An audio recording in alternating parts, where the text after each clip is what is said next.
Hey,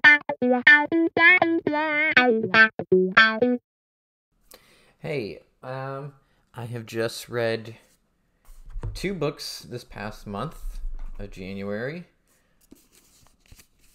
Blood, Sweat, and Chrome, The Wild and True Story of Mad Max Fury Road, which I bought when it came out and just got around to reading. And then In the Blink of an Eye, A Perspective on Film Editing by Walter Murch.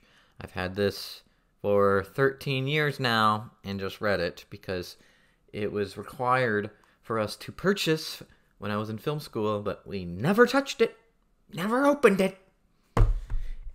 And let's talk about this one first. Okay, put that back. We'll talk about this one first. So, Mad Max is one of my favorite film franchises ever. I love the first one. I love the second one.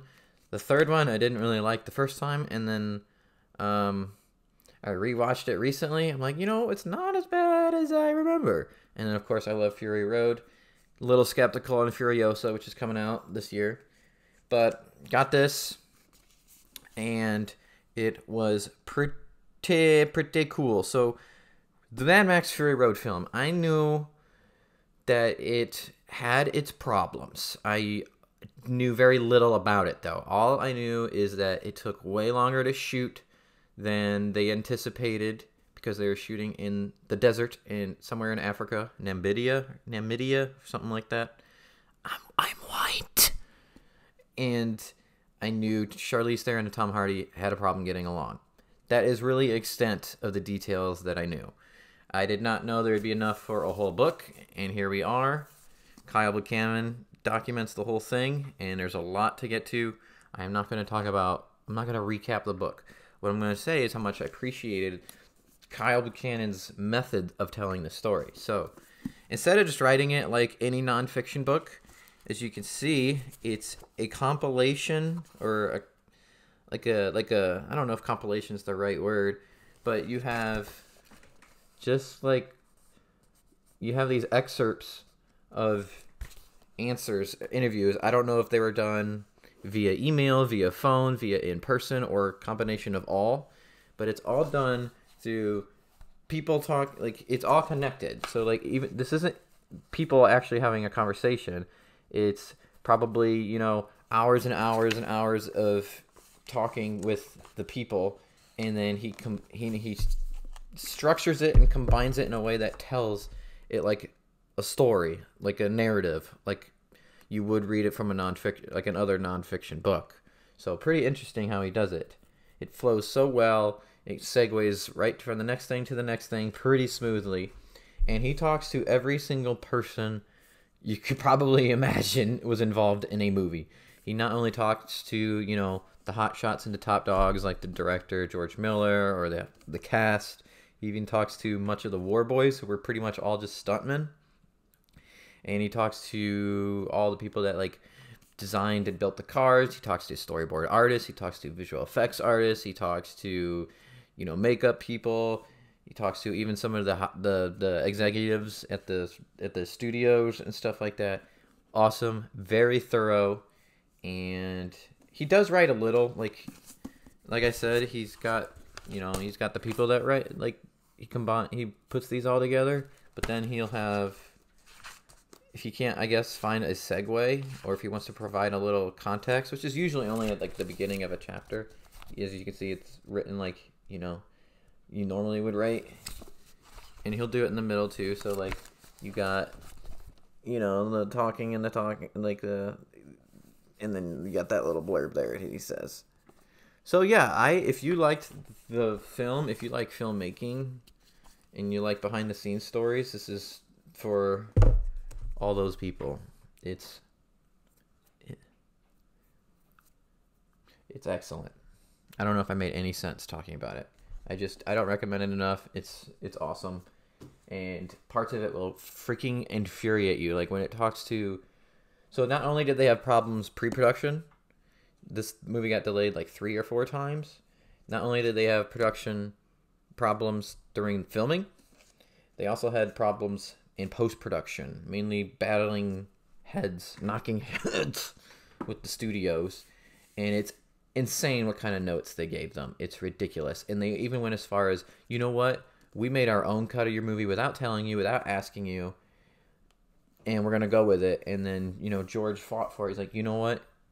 Let's have a battle of cuts. So I'll show you my cut, or they show an audience. You show an audience your cut. I'll show an audience my cut, and we'll see who does better. And it's obvious who won. Yeah, but the stuff they wanted them to cut is outrageous. Okay, and then the next thing I read was In the Blink of an Eye. Like I said, we were forced to pay for this at film school, and we never touched it, along with like 13 other books. I think I only touched one book in film school, and it was for humanities class, so it was being film related. So, big waste of money. That's another story. But I am kind of embarrassed, or disappointed in myself, I should say, for waiting so long to read this. I like to edit. I was editing, crappy short films before film school, during film school, and after film school. I always enjoyed the process. I should have majored in it, but again, different story. And I want to say this is just very, like that book, it's very thorough. Walter Murch is an editor. He's, edited lots of big movies. He's worked with Francis Ford Coppola quite a bit. Two things I really want to talk about is he is very well read. He likes to relate things to editing to real world things. So for example, I put in a bookmark. I'm going to give you a excerpt here. He speaks about things in my language, So for here he says, what we do seem to have difficulty accepting are the kind of displacements that are neither subtle nor total, cutting from a full figure master shot, for instance, to a slighter, tighter shot that frames the actors from the ankles up. The new shot in this case is different enough to signal that something has changed, but not different enough to make us reevaluate its context. The displacement of the image is neither motion nor change of context, and the collision of these two ideas produces a mental jarring, a jump that is comparatively disturbing. And this is when he ties it into something real world to kind of make you understand what he's saying. A beehive can apparently be moved 2 inches each night without disorienting the bees the next morning. Surprisingly, if it is moved 2 miles, the bees also have no problem. They are forced by the total displacement of their environment to reorient their sense of direction, which they can do easily enough. But if the hive is moved 2 yards, the bees will become fatally confused. The environment does not seem different to them, so they do not reorient themselves, and as a result, they will not recognize their own hive when they return from foraging, hovering instead the empty space where the hive used to be, while the hive itself sits just 2 yards. This is just talking about how it's technically jarring anytime a movie cuts at all, because we don't see in cuts, really. I mean, we blink, but anyway, he gets more into that. I'm not going to read the whole chapter for you. And then another example, it's kind of a whole chapter, so I'm not going to read the whole chapter, but he compares the relationship between a director and an editor as a dreamer and like a dream reader or something. So let me just read. In dream therapy, there is a technique that pairs the patient, the dreamer in this case, with someone who is there to listen to the dream.